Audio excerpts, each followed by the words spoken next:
Well, it's been more than 10 years since our little adventure with Xana, and Einstein has finally let me put all of this out in the open for the world to see. He says no one will believe it anyway, but I don't care. Now that the factory's been destroyed, this is the only proof we have that it ever happened. Well, this and Aelita. We had more than our fair share of troubles those few years at Caddock, and some of the files were lost. A lot of the files were lost. Others corrupted, and all of the video is gone, but that's okay. I didn't see all of it, but what I did see of it was just Hopper sitting in a chair talking to himself. I'll be posting all of the remaining audio files of Fanz Hopper's diary. Like I said, some are a little messed up, but you'll get the picture. Okay, Einstein, how do I shut this thing off?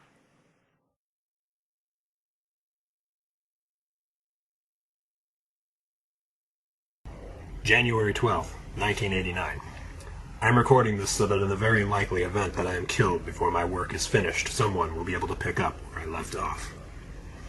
My name is Fanz Hopper, and I am only one of many that can claim responsibility for what has now been created. Project Carthage was a military surveillance program designed to intercept and disrupt enemy communications systems. At least, that's how it started out. As time moved on and the project was nearing completion, my wife Anthea uncovered another objective. Carthage was to be used all over the world for far more than military purposes. Those who commissioned its construction hoped to create a global government, one that they could listen in on and control from the shadows. With Carthage, this is not only possible, but very likely. The entire planet being under the rule of a single man, he could puppeteer all of the world's leaders to do his bidding with the push of a single button. We have created the tools of a tyrannical regime like no other in history. Today, with my wife at my side and my daughter in my arms, I wash my hands of Carthage and devote myself to its complete annihilation. January 18th, 1989. 6 days ago, my family and I fled from the base where we were stationed. We will start over and hopefully live to see the fall of Carthage. February 2nd, 1989. With more than a little help from some old friends, we have found a place to live. It is a far out and remote place, high in the mountains, well away from prying eyes. I have many people that wish to help me, but they are afraid, and there's only so much they are willing to do. February 12th, 1989. I intend to keep these entries infrequent, short, and to the point. I have much to do, and I fear that I have little time in which to do it. We have begun the preliminary code of what we hope will be a powerful multi-agent program, one capable of learning and avoiding threats on its own, capable of gaining unrestricted access to any network in the world with no outside help. It will have the sole purpose of finding every trace of Carthage and trapping it in a massive, ever-changing data pile. Soon we hope to begin testing on a very small scale. April 13th, 1989. The first stage of the multi-agent program has been completed. We are making headway, however we are a long way from our goal. At this moment, the program is nothing more than a very complex batch file, endlessly executing one line of code at a time. It must be uploaded manually into the mainframe, and then it will take days to find, move, and quarantine even a single line of code. But it is a good start, and proof that what we are planning may very well be possible. April 15th, 1989. I don't want to repeat what has been said in the last entry, so I will simply say that over the last 2 days we have worked out many bugs and problems in the program, and the speed at which it is able to do its job is nearly doubled. It is still far too slow and cumbersome to be of any use in its current state, but a small victory is a victory nonetheless. April 26th, 1989. The massive rate of improvement we are seeing in the program has given some hope. We have outstripped the limits of a single computer and have now begun to track down many more, with the hopes that a large CPU cluster will show further improvements in the development of our program. If things continue at the rate they are going, we should be able to test the full program in less than a year. May 28th, 1989. The CPU cluster has been completed, and we have not been disappointed. The results are, at the very least, more promising than ever. We will soon begin working on the AI protocol that will be used to get the program into. The most dangerous experiments are still ahead of us. July 5th, 1989. Still far from completion, we can now see the AI will work in theory, but in practice we have doubts. Nevertheless, we now have a small AI program that will at the very least find its way through a small, simple network. We still have little in the way of ideas regarding how to get this program to the mainframe where Carthage is stored. And even if we did get it there, it still needs to be able to adapt to new security threats. July 28th, Packets are being broken down into small, faster transfers. The program is currently too rigid to survive in a changing network. Only get one shot at this. October 5th, 1989. Progress has slowed to a crawl. The AI program is proving to be far more complicated than we thought. We will need to improve the CPU cluster once again, but I fear that we have reached the limits of what can be done with consumer and business-grade equipment. Nevertheless, we will try. November 17th, 1989. More processing power did indeed help some, but the gains are marginal at best. We are now running 16 linked computers 24 hours a day to process all of the data we are moving, and this is only on our private closed network. A full-scale military-grade system will require far more power. For the first time, the idea of creating a full AI-based multi-agent program is looking like wishful thinking. November 22nd, 1989. Still far from completion, we have found a bug in the AI system that is causing massive memory consumption and stopped the program from running after a short time. When this is fixed, it may well be the breakthrough that we so desperately needed. An added note. Even though everything feels like it's been moving very slowly, when one looks back, we have come a long way in a very short time. December 25th, 1989. The first Christmas we have spent in hiding. The isolation has brought us closer than ever, but our work is tearing us apart. Aelita will be 8 years old next year. This has been a long ordeal for her.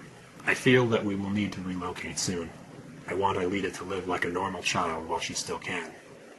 Anthea and I have given her a doll for Christmas. She has named it Mr. Puck. She doesn't know yet, but this doll will hold many keys for her throughout her life. I hope she never needs to find them. January 1st, 1990. After eliminating the bug in the program, we have hit another roadblock. The AI can adapt and move on its own, but only within a network that is familiar to it. We will need much more data on the Carthage system if we hope to make this work in its current form. January 26th, 1990. We have decided to add an access protocol to allow our AI to leach information from a database to fill in the gaps of its knowledge. This database will be populated with values by the AI itself and transmitted back to our system. January 28th, 1990. One of my colleagues has asked why we need everything centralized in our system. I want to go on record here by saying that the program is far too large to support itself outside of the host system, and on top of that, we don't want to hide this kind of weapon where our enemy could easily gain access to it. March 9th, 1990. Our initial tests show this new idea could work, but will require a full databank worth of disk space to store all of the information that will end up populating the database. This is worrying as we are stretching about as far as we can with the system that we currently have. Getting processing power and storage of this magnitude will require outside contracting, which will tell them exactly where we are as soon as we activate the program. April 22nd, 1990.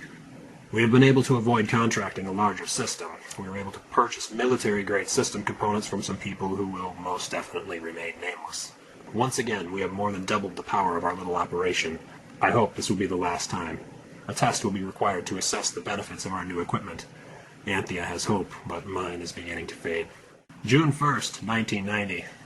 The system is working flawlessly, and the AI is now able to populate our database with its own information. No matter how we reconfigure the network, it always finds the information that it was sent to find.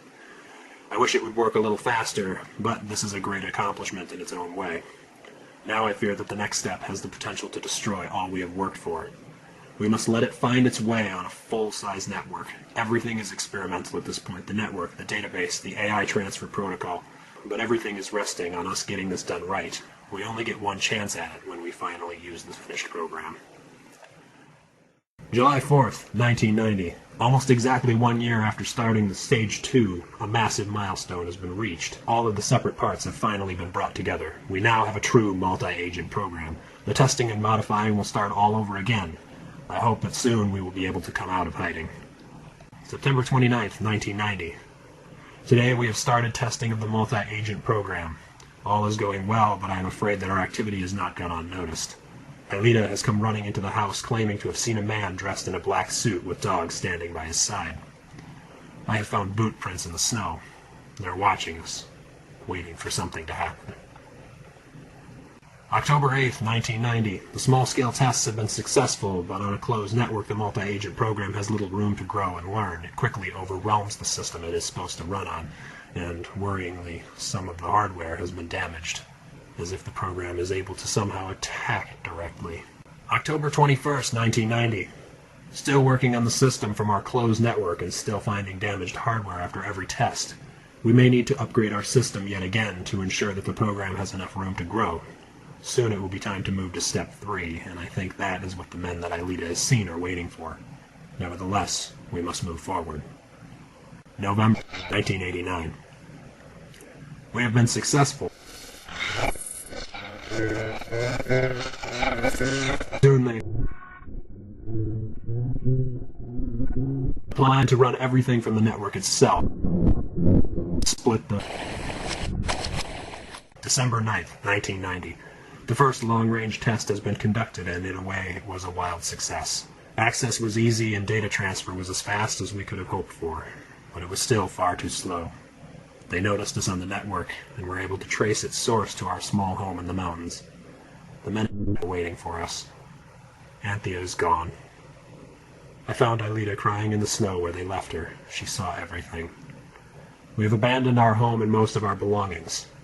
We are in the process of moving to a new location. I will not let them take Aelita. March 3rd, 1991. We have settled into a small house near a school called Caddick Academy. I have gotten a job as a physics professor at the school. Aelita will attend Caddick until it is no longer safe to do so.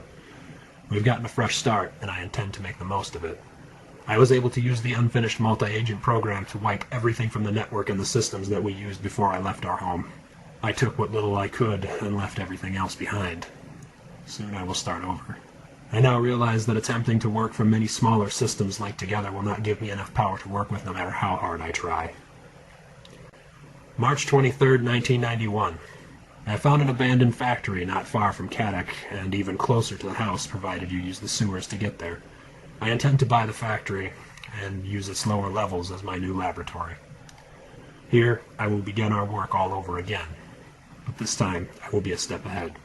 I have contacted the same group that supplied the systems we were using in the mountains. They were reluctant to help, but when I told them what I wanted, and how much I would be willing to pay for it, they were more than happy to help. April 5th, 1991. The contracts have been signed, and I now own the factory. Aelita is unaware, of course, and I hope to keep it that way as long as possible. April 16th, 1991. Components are being delivered to the factory as I speak. I will use the river for cooling, and the third floor of the subterranean section of the factory will house the system itself. The mainframe will be on the first floor. I have installed security cameras and electromagnetic locks in the elevator. No one will enter without my knowing. May 23rd, 1991. A pointless little note, but one that was bound to occur someday. Aelita has become interested in some of the smaller aspects of my work. She has found the old AI program that Anthea and I had built 2 years ago. She's been playing with it and modified it to chase a cursor around the screen. When I asked her what she called it, she told me its name was Xana. July 7th, 1991. I have decided to adopt the name Xana for the multi-agent program, and I have begun to work on it once again. Of course, I will be able to do very little for the next few months, as the supercomputer is not yet finished. I will take this time as a vacation, and spend as much of it as I can with Aelita. We have spent so little time together over these last 2 years. She will be 9 soon. I can barely believe it. November 22nd, 1991. The supercomputer has been finished, and the renovations to the old factory are as complete as I need them to be. I've added a passageway from the yard to the sewers to make my journeys to and from the factory quicker and less likely to attract attention. December 12th, 1991. Without Anthea, my progress has been slow, but I am gaining momentum. Every day I get closer to recreating Xana in the form that once existed in our old lab. If only I had been able to take more data with me, I would not need to backtrack so much and attempt to rebuild all that was once working.